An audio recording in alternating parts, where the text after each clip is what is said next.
What's going on, everybody? Welcome to the show. Today's guest, Paul Sloate.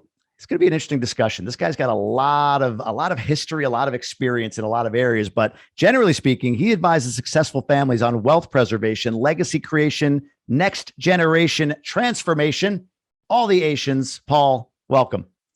Hey, thank you, Jamie. Pleasure to be here. It's great to have you, man. It's fun to have GoBundance guys on the GoBundance podcast so they can learn more about one another. So let's start with your backstory. Where are you from? What do you do? All that good stuff. Take us from the beginning.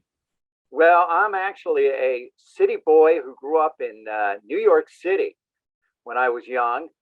And then my parents went out to the suburbs, and I grew up in what I call the middle of nowhere, because there was nothing to do except like the local ice cream store and movie theater, right? Where was that? So what? Where was that? That was a town in northern Westchester at that time, Chappaqua, New York. Chappaqua. And it was a quiet place. Yeah. Not It's anymore. Not like it is today. I mean, I go back and I marvel at the development, but when I went there, it was a quiet place, let me tell you. Yeah. Yeah, and then I went to college in New York and ended up working in New York City for probably 15 years before I moved down here to Philly, and I've been down here ever since. Where's the thick New York accent? I hear R's in your phrasing. What happened? Where did it go? Well, it got, shall we say, removed through years of vocal training. Intentionally.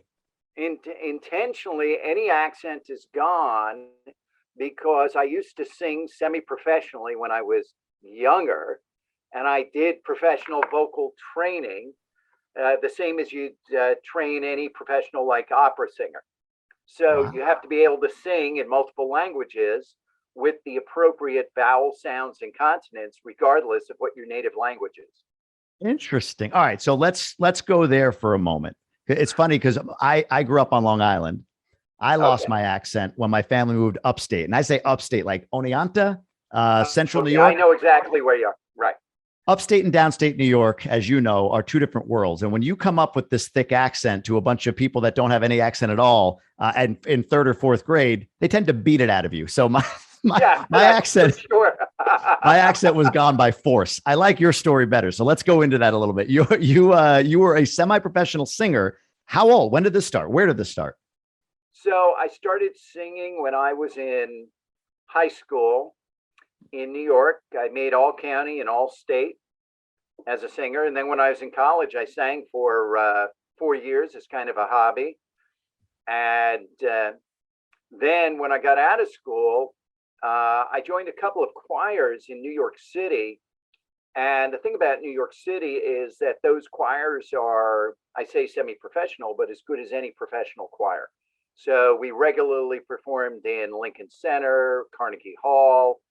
I mean, the choirs I did things like the Richard Tucker Opera Benefit, which is one of the premier opera benefits in New York City. We were the choir for that. And I've sung with people like Luciano Pavarotti, Leontine Price. So it was very interesting to get to do that. And everybody who was in the choir, like me, was working full time, but loved to sing and had a trained voice. So we had the opportunity to do all this. Wow, that's Pavarotti. That's really cool. So when did the singing career end? You said you were working. So it ended in my early 30s when kids and career took over. Gotcha. They killed the dream. What was I'm curious, was there an aspiration there, or was it always a hobby? It was always a hobby. Yeah. It was never an aspiration. It was always a hobby. I knew my voice was never good enough to be a professional singer, but it was good enough to sing in a choir that supported some of the best in the world. I love it, man. That's amazing. So, all right, you're in New York City. You went to college in the city, or did you go to college somewhere else? No, I went to college in Ithaca, New York. Which college? Cornell or Ithaca? Oh, you went to Cornell. Good for you. I went to Ithaca for like 2 weeks, Ithaca College, and I didn't want to be in college, so I left. And then I ended up going to SUNY Oneonta. But so you went to Cornell and you studied finance, I'm assuming there. No. Oh, what did you study there? Okay. So I was almost a chemistry major. I did really well in chemistry and physics and math, but decided that it wasn't for me for a career. And so then I ended up getting a degree in two subjects from Cornell in history and economics. Okay. Did you continue on? Did you go MBA or anything like that, or did you Yeah, just go right to law? I eventually got an MBA after I worked for a few years. I went down to Wharton and got an MBA from Wharton You're the second in person I've finance. talked to today, second GoBundance guy that has an MBA from Wharton. That's funny.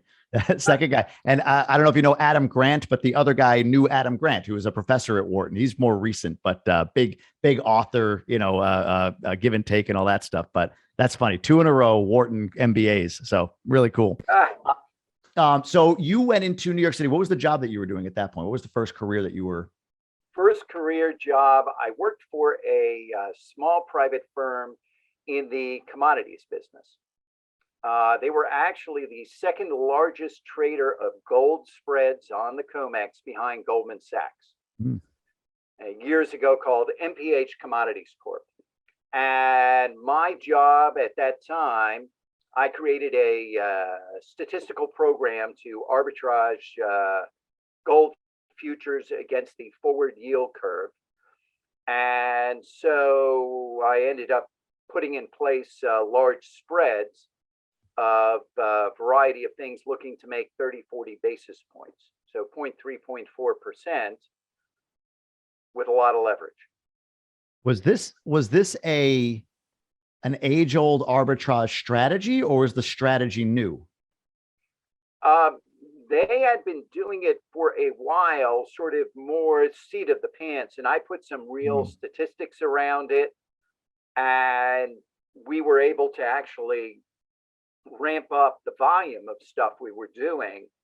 And so probably by the time I was 24, the book of commodity spreads was close to, at that time, where were we? Like 800 million, 900 million in commodity spreads. Wow. And so you essentially systematized in some way this whole process. Right. Wow. Is that okay? What did that lead to for you? That had to be, you had to be a rock star at this point. So from that, I ended up going to Wharton. I got my MBA. Full time? Did you leave and go full time to Wharton? Yeah. Got it. Go, I'm sorry, continue. Right. So I was there for 2 years. Then I came back to New York and ended up working for a firm that doesn't exist anymore called Drexel Burnham Lambert. Pretty well known back in the 80s. And I was there actually for only 2 years because when I got there, as with many big companies, what happened is the job for which I was hired, they decided I was needed elsewhere. So I ended up not doing the job for which I was hired. And therefore I left after 2 years doing work I didn't really like. Makes sense. It'll burn you out after a while, right? Right. Yeah. Going back real quick to Wharton. I'm just thinking about this as we talk through this. So you create this process, you systematize this arbitrage of this couple basis points that you're making $900 million worth of this. What precipitated the decision to say, okay, I'm going to step back career-wise, pursue my educational? Was that sort of like it at that time, the thing you need to do? Here's the deal. I was in the commodities area. I always was interested in investing in companies. And, that had always interested me. And I couldn't get from where I was to where I wanted to be without some sort of degree in between. Sense. So the job that you took with, Drexel, I can't remember the name of it, but with the top job Drexel. You took with them, was that to be in some way, shape, or form? So the job I was supposed to get with Drexel was supposed to be in their bankruptcy investing group. Oh. Okay. Where we would buy, a company went bankrupt, we would go buy the debt of the company at a discount, and then take control of the company, right? And so that's sort of what I wanted to do at the time, which actually was pretty prescient. There was a big opportunity starting about 91 to do that. And But what happened was one of the investment bankers lost their assistant. So instead, they put me in place churning out spreadsheets for the investment banker at that time. And I churn out the spreadsheets and, I'd figure out, the unit growth, the pricing, the margins, all this stuff for the company. And then I put it together for them. And what happened is the investment banking, the lead guy would look at this and then he'd start changing all the numbers. And he'd say, oh, we can't publish this because they're an investment banking client. Interesting. Yes. So is there an integrity thing for you in this regard? Well, there's a big integrity thing for me. So I'm sitting here and I'm like, okay, so you're now publishing numbers, which I'm telling you, who did all the analytic work, are not correct. And he's just redlining them. Just, this one looks better. This will look better. This will look better. Correct. Was there a reckoning at any point on that person is that why the firm no longer exists? Because the reckoning was for the firm. Yeah. Okay. Because what happened is I left to work in the traditional money management business, and the firm ended up 18 months after I left getting in trouble with the SEC, and ultimately in the economic downturn, they went out of business. Wow. Yeah, well, makes sense. That makes sense. That's the time that they're going to go out if they have that kind of issue. So, all right. So you leave, you go into, you said wealth management. Was that still in New York, or when did Philly come up? That was still in New York. Okay.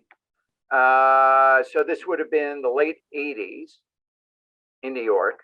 Yep. So I went into the wealth management business there until about 1995. And I really learned everything I needed to learn about investing then.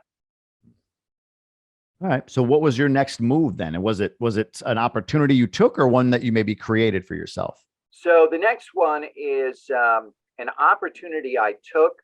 I had an opportunity to come down and work for Wellington Management in Philly. And Wellington's one of the larger, more prominent wealth management companies in the country. And they manage a lot of institutional money. So typical clients would be states, pension plans, other large institutions where you would be managing $50 million blocks of capital. Yeah. Wow. So I came down to Wellington to co-manage a $2.5 billion portfolio.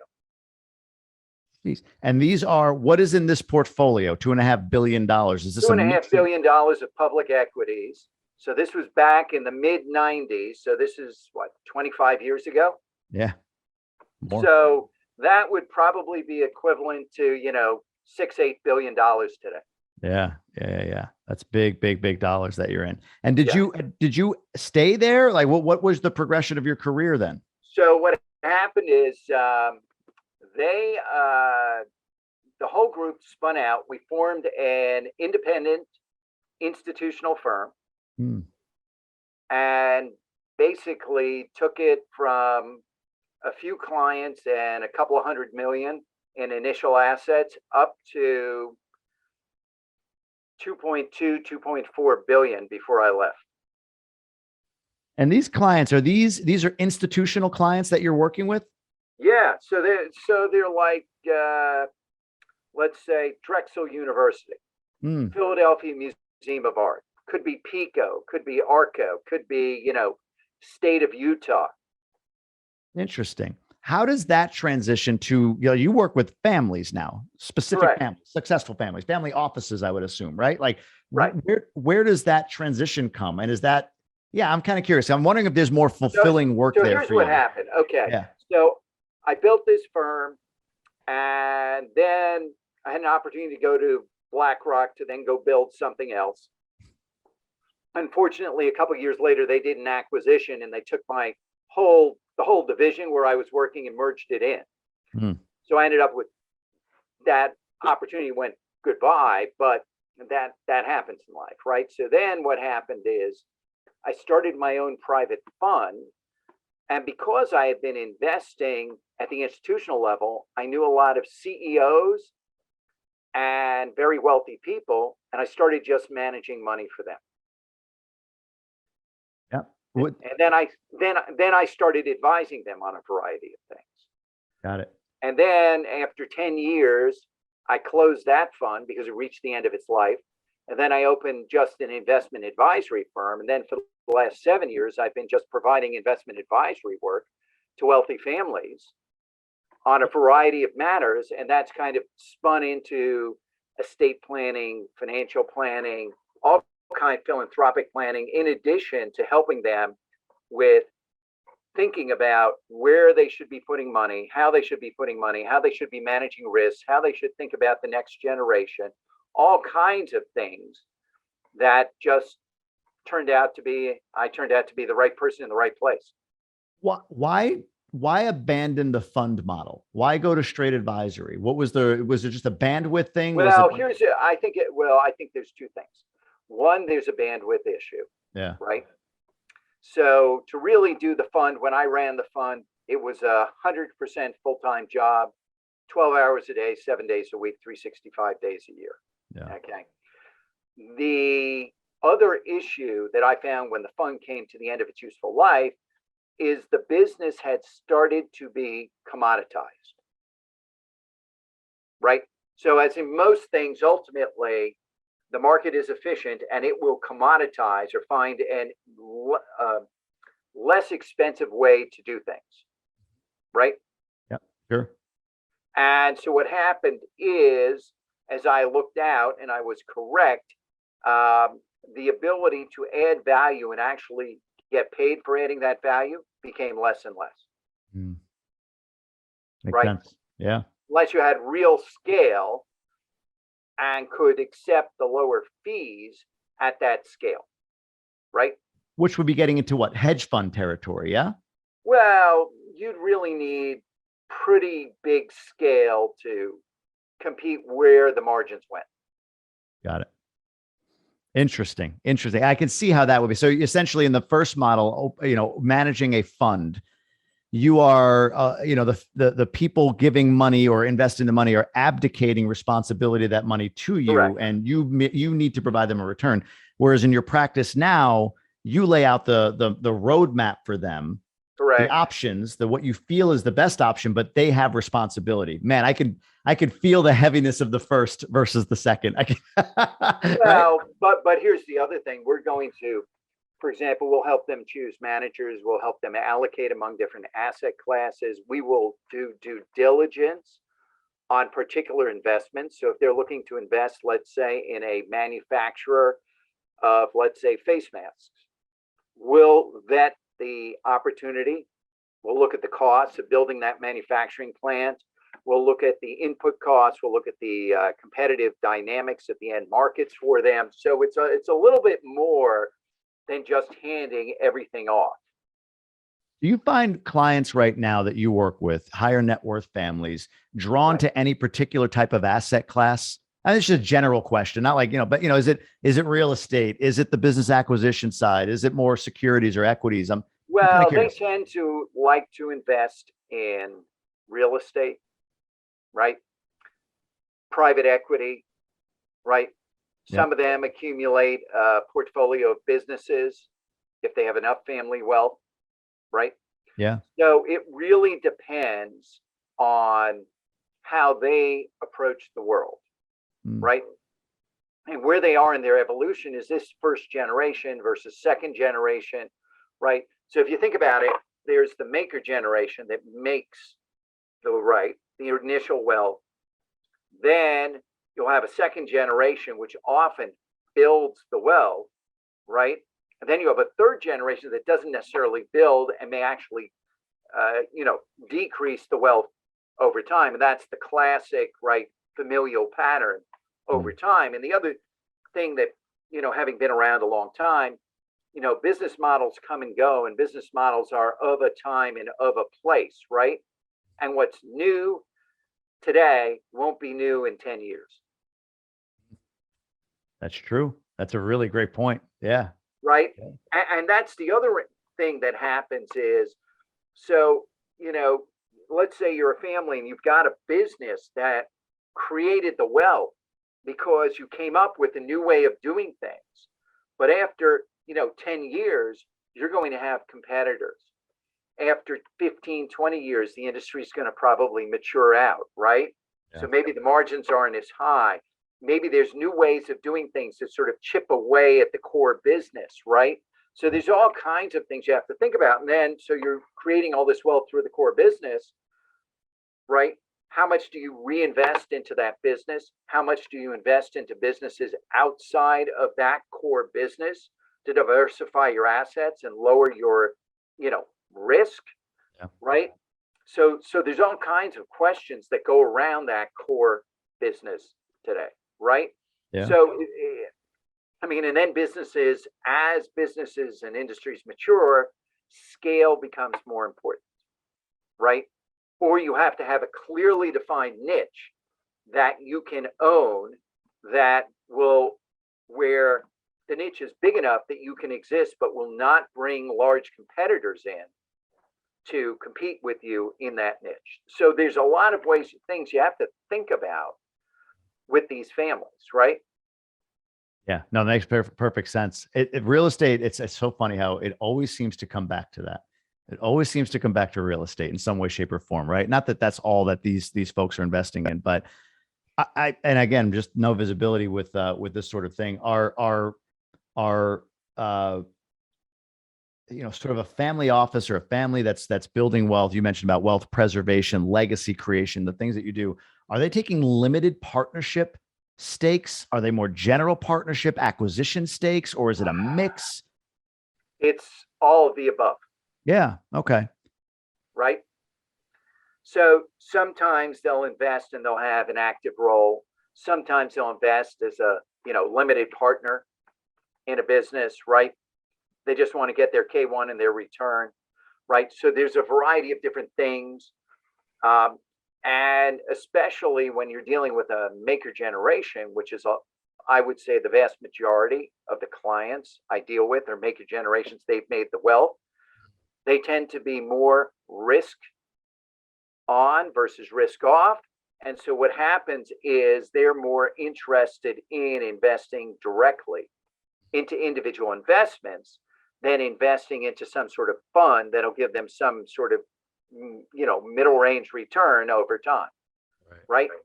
And so you have to take that into account too, is that depending on the individual and the family and whether they generated the wealth or didn't generate the wealth, their whole risk profile may be different. Right. Yeah. Yeah, no doubt. You and I connected over a prior guest that I had, who is thinking about, in the process of thinking about producing a film. And it was interesting because we connected over the idea of raising capital for said film. And you have some background in this. You and I spoke briefly, actually a few days ago. I was at the airport. We spoke briefly about your experience, and you've been, I mean, obviously you've touched a lot of different, asset types, call it, or investment vehicles. Is that one of those things where it's just come up over time, investing in film projects for clients like this, or is it? I'm kind of curious how did that enter into your experience? Because it's so niche to me, It's niche. It's kind of there is a class of investment for film production, right? Yeah. It's not one I really specialize in, but I know a lot of people in that area, because just of my background and people I've met over time, right? The world is 2 degrees of separation, right? Yeah. And so, right, or even, for example, my cousin. So I have a whole English branch of my family. Okay. Yeah. And so I have a cousin, and her name is Tessa Ross, and you can go Google her, but she's a pretty well-known British producer and used to run Channel 4 for BBC. Right. So yeah. I have family connections in the movie business. I have business connections in the movie business. And so I probably can help your friend. There she is. This is not like a core business for me. I just happen to have met people over time. Well, it's interesting because, so you are by trade, I would guess, and maybe correct me if I'm wrong, very analytical, right? You need to dive Correct. into the ins and I outs, have and to like get you into said, the weeds, but I got to be able to look at 30,000 feet too.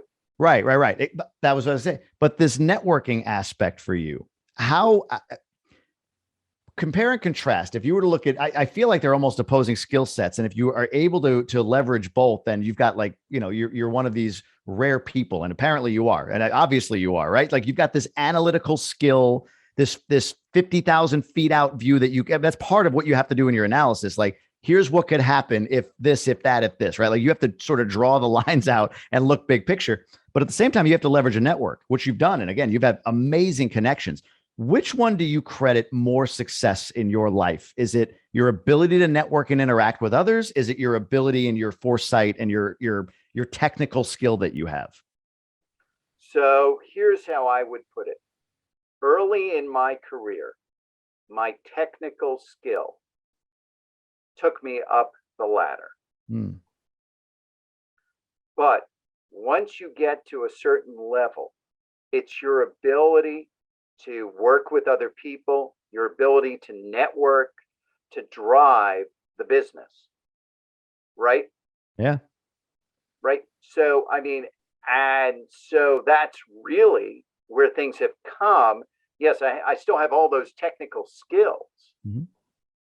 but the real skill is seeing the 50,000 foot level now and then being able to understand how that applies to any individual person, Hmm. whether they're in the restaurant business, in the real estate business, or in the technology business. Makes sense. What would you be doing if not this? Because there's a radiance on you when you talk about what you do. So I'm going to guess, and you tell me if I'm wrong again. I'm going to guess that you love what you do. So what would you be doing if you weren't doing this? If I wasn't doing this, um, I have a pet project I just haven't had time to work on this year. But I really want to open some technical vocational schools in manufacturing because there's a big need in this country. Yeah. And if I weren't doing this, I'd do that probably as a full-time job. So you're thinking like an ITT type of experience, or I mean, am I I mean, bastardizing that? I'm talking about stuff for like 3D manufacturing stuff. Wow. Right? Oh, no, not ITT. I'm talking about the future of manufacturing, right? Yeah. 3D manufacturing, robotics. I mean, those kinds of areas where we just don't have enough skilled labor. Where does that come from for you? What how did you kind of go down that path? Is like, I mean, that's an easy, you had an easy answer for, hey, if not this, I'd be doing that. Like, where did this enter your life? Oh, this entered. So I've always been, well, always been involved in charity. I was president of my local Rotary for a while. But I have always thought of education as the pathway to success Hmm. at some level, right? And I'm not saying a college education. I just said education, right? Yeah. And there's Yeah. a big difference, right? Not everyone should get a college education. I think that's a problem with this country is that they think everyone should get a college education. No. And I remember when I was back in high school, they had a big vocational school for the county. And somewhere around ninth grade, if you were not really fit to go to college, in a lot of cases people weren't, they made sure that part of your high school curriculum was that vocational training. True. So you walked out of high school with a skill and a trade and could earn a living, right? And there's a lot of jobs in this country where there's not enough training. So you need workforce training, you need vocational education, you need all kinds of things that would be good for the United States, right? And so to me, those needs are pretty obvious, right? When I look at things out there. And I sat on the board of an educational charity called Education Works, which provided supplemental education for inner city youth. But the supplemental education is not going to fundamentally fix what's wrong with the education system, right? You need to give them an alternative pathway to get the skills they need, not only the work skills, but the social skills so that they can earn a living and integrate themselves into the society. Is there a lack of knowledge on this right now? I'm sure there is. But what is can you quantify, or is there, maybe I'm just not seeing it. Is there a lack of desire problem? I mean, you said it in a different way, and I think you were getting at this. I feel like we stigmatized, I call it manual labor or trades. We've stigmatized trade. Like you said, you go to college, you get a white collar job, even if you're not built for that. There are so many people who are talented. I'm not one of them, who are talented with their hands and with their brain. My dad is one of these guys. He could do anything. I mean, just anything. He can open up a Tesla and figure it out, even though he's 72 years old, right? Like, he's just got that ability, and he was a tradesman. He was a plumber. He made a good life for himself doing that. But I feel like that's 2 generations ago, and this generation doesn't see value in that, even though, my God, what I pay my electrician and all the people that do the stuff, because I have no clue what to do. It's a very financially viable. You make big money doing this. So is it a lack of knowledge, or is it a lack of desire? And is there a stigma? Is there a marketing campaign that needs to be in place for this? I think there's a marketing. I think at some point all those jobs got stigmatized because at some point those were mostly union jobs, remember? And there was a big thing with the unions back in the 80s with Ronald Reagan, and right, everything goes to an extreme, right? So I think it got stigmatized back then. But I think it needs to be rethought because, as you said, not everybody should be doing that. I mean, my grandfather, I mean, he ran a factory. He could do anything with his hands, anything. And so all I can tell you is that there's nothing wrong with it. There's many ways to make a living. I mean, doing what I do is just one. And being successful used to be being the best at what you wanted to be, right? It's like the advice I've given my kids. My kids are going to be 27 and 29 this year. They're not kids, right? But the advice I gave them, and I said, figure out what you love to do, and then figure out how you can get paid to do it. I said it's that simple. Yeah. Yeah. To your point, man, I you see sometimes, I forget where this was, but this new housing development, right? A neighborhood being built, 6, 8, $900,000 beautiful homes, right? These gorgeous homes in this neighborhood. And it's like, who's buying these? Doctors, lawyers? Like, no, master electrician, plumber, contractor, right. like all these people that have, because again, we as a society don't have those skills anymore. That's why contractors are a pain in the ass to deal with, because they have so much work in front of them that it's hard for them to finish your job when they've got all this other work, and they can't find workers and labor to do it because it's all been that's grease monkey work. Like, it's unbelievable, but there's so much money and opportunity there. So I think that's brilliant. Yeah. So anyway, so that's kind of how I look at it, is that, right? It's a need in the country. There's a shortage, and it's something that, I think that the people that come out would do really well. Yeah, it's funny. Right now, as we record this, the Russia-Ukraine crisis is in full swing. We're a week into it or whatever at this point. And I read this theory by somebody who's been writing about this for years. There's always somebody who predicted this was going to happen. This guy actually predicted, like, kind of along the lines of this. And his theory is that Russia, the current power structure, Putin, the oligarchs, whatever, are like the last of the educated society. Like, after the fall of the USSR, education, and not like not college necessarily, but just education generally in Russia really suffered, right? Like, people just didn't take paths to educate themselves on skilled trade or white collar work or whatever the case may be. So this is sort of potentially the last stand. Like, Russia's future depends on its ability to consolidate power. If not, on its own, the next generation doesn't have the skills, the wherewithal. I mean, this is, I know, a broad stroke, but it was a really interesting article or interesting thesis about, to your point, about how the lack of education is the next generation's big risk in Russia. You look like you have some thoughts on this, though. I want you to go. So I think that's an interesting theory. I haven't heard that theory before. I mean, my experience with all the Russian people I've dealt with is they're smart, hardworking, and very sharp. And so, having not spent a significant amount of time in Russia, right, I really can't talk to that point. But, I would just not make a broad assumption about society. I mean, you can make that same broad assumption here because there's a large part of the United States population that is not educated properly. Mhm. Typically, core urban education is lacking, Big time. right? And we see that in high school graduation rates. We see that in technical assessments of grade level achievement. So there's a whole bunch of what I would call issues here in the US. That doesn't mean that we have a generation of people that can't succeed. Yeah. No, it's a great Right? point. And to your point, I think foundationally, though, your first thing that you said was education is at the heart of Correct. of prosperity, or a heart of what we're going to have going forward. And your focus there, that's really cool, man. That's a very inspiring other career if you ever decided to pursue that. So Right. very cool, very cool. Well, let's talk a little about family. We've done a deep dive on career. You've done a lot of great things in the financial space. You said around 30s you gave up the singing career because of family. 29, 27-year-old. Talk a little bit about that. Like, married when, and talk a little about your kids and your family now as this All expanding, right. I'm sure. So I got married in my late 20s, had two kids when I was in my early 30s, Mhm. turned 60 last year. My kids are all grown up now, Yeah. productively employed.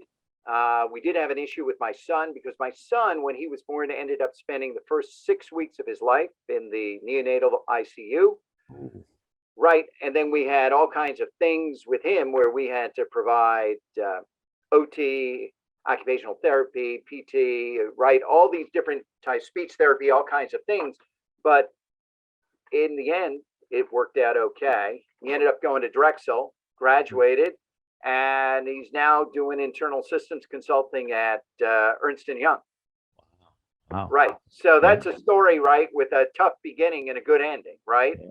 Yeah. And then my daughter is, and my son's here on the East Coast. My daughter is out on the West Coast.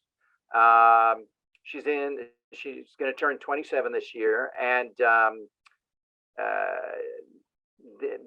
she did very well. She ended up going to Penn, getting 2 degrees in 4 years. Worked for a right one of those, right? Yeah. Yeah.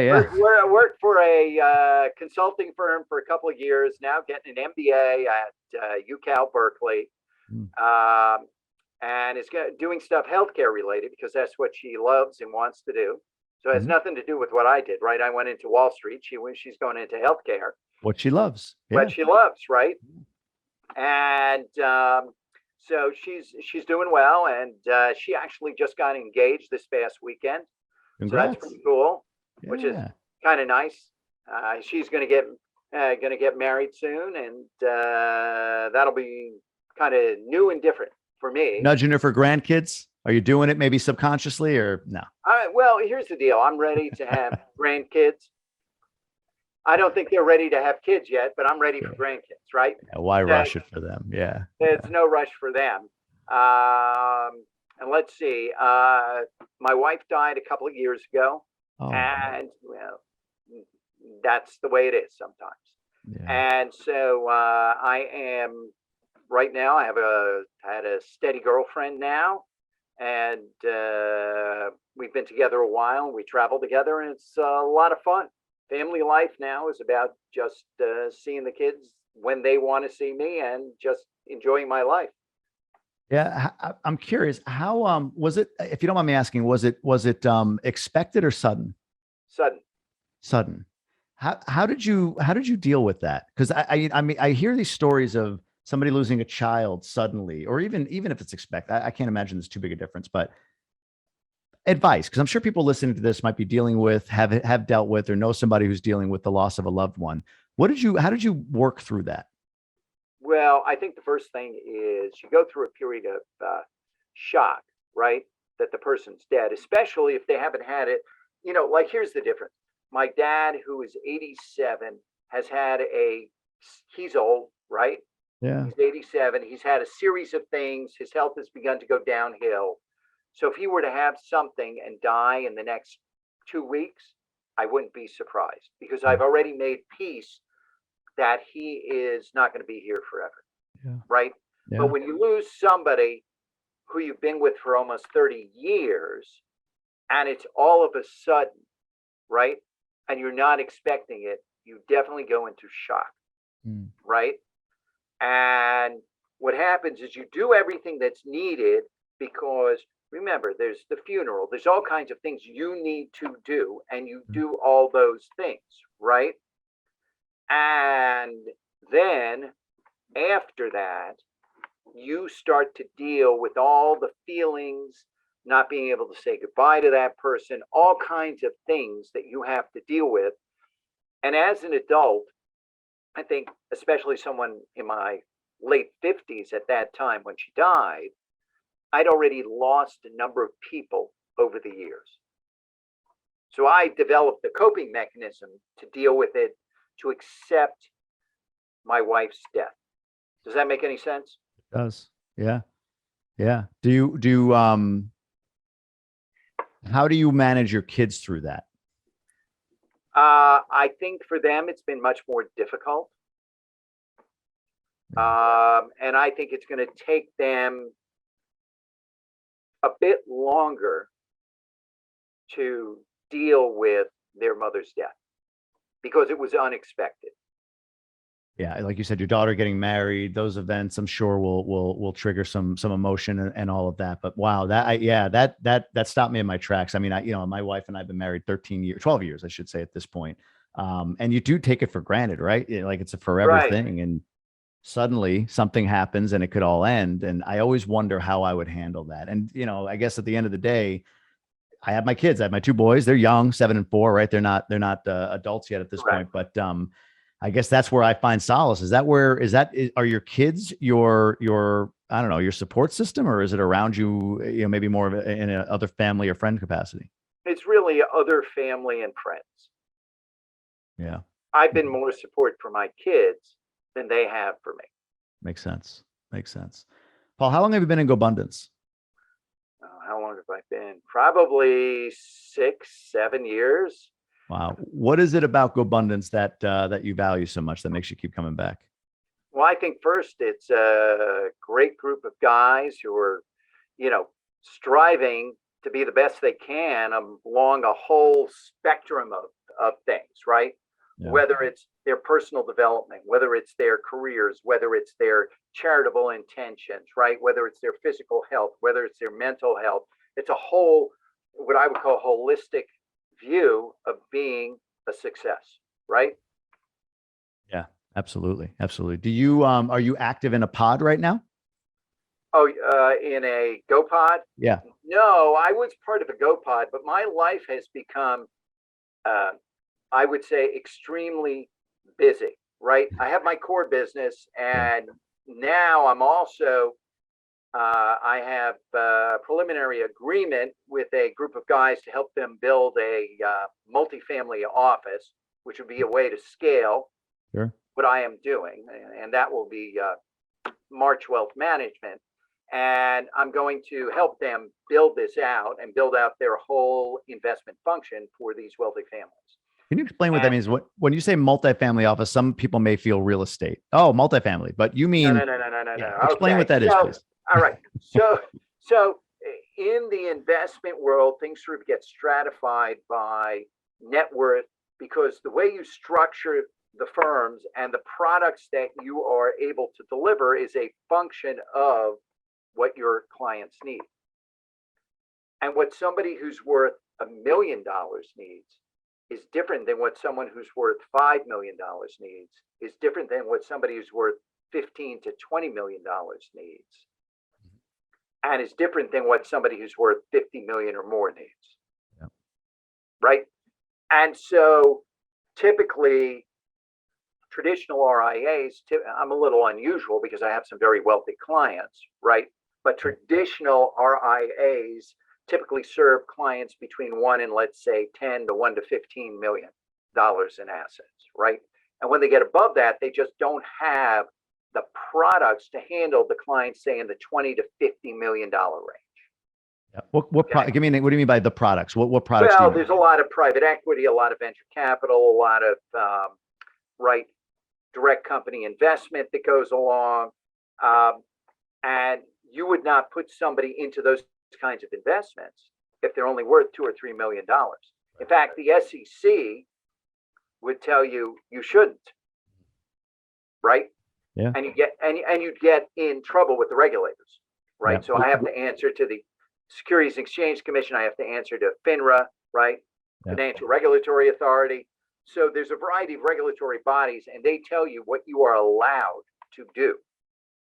Gotcha. Right? So the 1 to 15 million are exposed what, to securities, to Typically real estate, securities and real estate, typically. Yeah. And maybe at the upper end, when they get sort of in that, $6, $8, $10 million range, you can start exposing them to maybe some private equity and venture capital. It's a little piece of that, or maybe some commodity investments, or Sure. a variety of international exposure. So depending on where they are, will depend on where you can do a variety of things. Makes sense. Sorry. Yeah. Continue. So you were saying once you get into that 50 million, that's when you start to have products that you can. So explain to the multifamily office. So the multifamily office, that's typically a family that's worth anywhere from 25 million to a couple hundred million, right? And what the types of services they need very sophisticated estate planning. Oftentimes they set up foundations. So you need to be able to help them with the foundations. They have sophisticated needs in relation to not only the investments, but reinvesting as a variety of investments mature, reinvesting the cash flow that those investments are throwing off, right? Because if you have let's say you have a portfolio of 50 million in assets, and let's say it's throwing off 8% in cash flow every year, right? You're talking 4 million that you're going to be reinvesting every year into new, right, investments. So that needs to be reinvested. So there's all kinds of needs. And let's say 5 to 10% of that portfolio matures every year. So there's another 5 to 10 million you have to reinvest. So you're reinvesting probably 10 to $15 million every year, right? And over time, you're going to shape how that portfolio develops and where those assets should be allocated, and all kinds of a variety of things over time, so that in 5 years, you have certain objectives that the family wants to achieve. And on top of that, there's intergenerational wealth transfer. So there's trusts that need to be set up and managed. There's, family limited partnerships or family limited liability corporations that need to be set up and managed. And you're going to be putting maybe new assets in there and moving assets around. So all that becomes part of how you manage for these people. That's not really what you need to do for somebody who's worth $3 million, right? Right. Yeah. Right. No, that makes perfect sense. Right. So when you do multifamily, so these family net worths are, you said 25 to maybe, 150, 200 million. Right. You're consolidating well, I understand consult, but you're managing all of these different family offices under one umbrella. Is that what that means when you say multifamily office? That means is that each one of these families, we would provide what I would call, we'd be kind of like the general manager, yeah, of each family, right? So that we would structure differently. It depends on the family. What is their core objectives? And then structure the assets in a way to achieve their core objectives. Got it. Why do this now for you? Why? Well, I've always wanted to build a multifamily office. So, it's another one of those checklist things. And I mean, some people want to go climb a mountain. I like building businesses. I built businesses over my whole life. And so that's kind of my next challenge is to do this. And so I'm going to do it. I love it. So just closing the loop on the multifamily, say versus a family office, a single family office structure. Is that north of 200 million? Would you have like Not one? Necessarily. So what happens is sometimes a single family office ends up, a family just decides, we're in the real estate business. We're just going to keep reinvesting in real estate. We're not going to diversify, and we're just going to manage all of that ourselves. Got it. Got it. Yep. When you do a multifamily office, you're providing, I'm assuming, the entirety of the team for all of these families at the same time. So, well, I just be a piece of the team. Correct. Sure. But there's legal for the whole of these multifamily. Well, there's outside legal. There's all kinds of outside partners you bring in to help execute this overall structure for each family. Good for you, man. That is like, my brain hurts even thinking of how you would do this. So God bless, man. You got the wherewithal, I the don't know. knowledge, all of that to do this. That's amazing. So good for you. That's really, really cool. All right, let's wrap on a question from the GoBundance card game. I had it up. There we go. The question is, what did you learn from your greatest failure? What did I learn from my greatest failure? Yeah. So I learned some. I learned some good business lessons. Okay, and first of all, I learned lessons about core customer concentration. I learned lessons about, managing the business over time as the exterior environment changed. Okay. And whoops, lost. We can edit. That's no big deal. There we go. Yep, you got it. And I ended up, okay, so we lost. And so the third lesson I would say is core customer concentration. The second lesson I would say is evolving to external environment. And then the third one I would say is really planning carefully how you're going to grow the business. I learned all that from a business lesson of losing a significant client. How so? Are you able to share? Because they died. Oh, got it. So core customer concentration, talk to me a little bit. I'm trying to connect the two here. So what is that first off, and how did that play into this particular person? Okay. So core customer concentration comes down to how big a piece of your overall business is a single customer. So you're talking about your wealth management business, the Right. business that you have. Gotcha. Understood. Right. Okay. Yep. Right. Or any business. Okay. Let's say you're manufacturing, machinery for one of the major drug manufacturers. And you have two large drug manufacturing companies as your clients. What happens if you lose one of them? Half your business goes away, right? Okay. So I allowed one client to become 25% of my business. I see. Okay. And that was a mistake. And since that, I've never allowed any customer to become more than 5% of my business. How do you do that? I manage the client base. Interesting. So if a client's wealth or their, I don't know, if they grow to a certain point where they exceed that, they start to creep in just organically to 8, 9, 10%. Do you recruit new clients? Do you? Oh yeah, I'm always recruiting new clients to make sure that I keep the percentage down. That's interesting. So that's an amazing, okay. That connected the dot big time. That landed huge for me. So right. Honestly, I was first thinking like, okay, is that something you observed of one of your clients? But this is your business. Your business Right. had one client that was way too much of it. And when they passed away, all of these core customer concentration, evolving to external environment, and planning carefully how to grow the business, that just really brought it all home for me. That makes a ton of sense. Right. Wow. That's a great lesson. I love that. And you really do dial it in. You're ratcheting in all the time. Like too much right here. I need to whatever, shift or diversify my client base to make sure I'm not getting too big in one spot.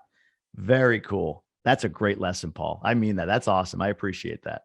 Right. Very cool. Paul, what's the best place for people to reach out, learn about you, website, social media handle, anything you want to share?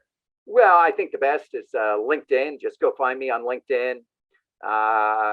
I just updated that because I'm on a board, and so they asked me to update my LinkedIn profile, which I probably hadn't done in like 5-6 years, because 95% of my business is either referral or it is somebody meets me and they want to get to know more about me. And that's 95% of all my new clients come that way. Makes sense. Yeah. Referral is, I mean, in your world, I can imagine, especially the kinds of clients you're dealing with. You know, Right. you're not, I don't want to say run of the mill, but it's not, you know, somebody that's worth 500,000 million, million five. You're dealing with high end clients who know Right. people in their sphere at kind of the top of the pyramid. So, wow. Paul, thanks so much for doing this, man. I appreciate it. It's great getting to know you. And I appreciate the help too with our friend, our mutual friend now. And I look Oh, forward been to, my pleasure to do that. yeah, yeah. I'll have to reach out to him and see how he's feeling because I know he's at the beginnings of this, and I'm sure you gave him a ton of great information that he can leverage. So, but again, man, I appreciate it, and yeah, look forward to hopefully seeing you at a future event or something like that. All right. Sounds good. Thanks, Jamie.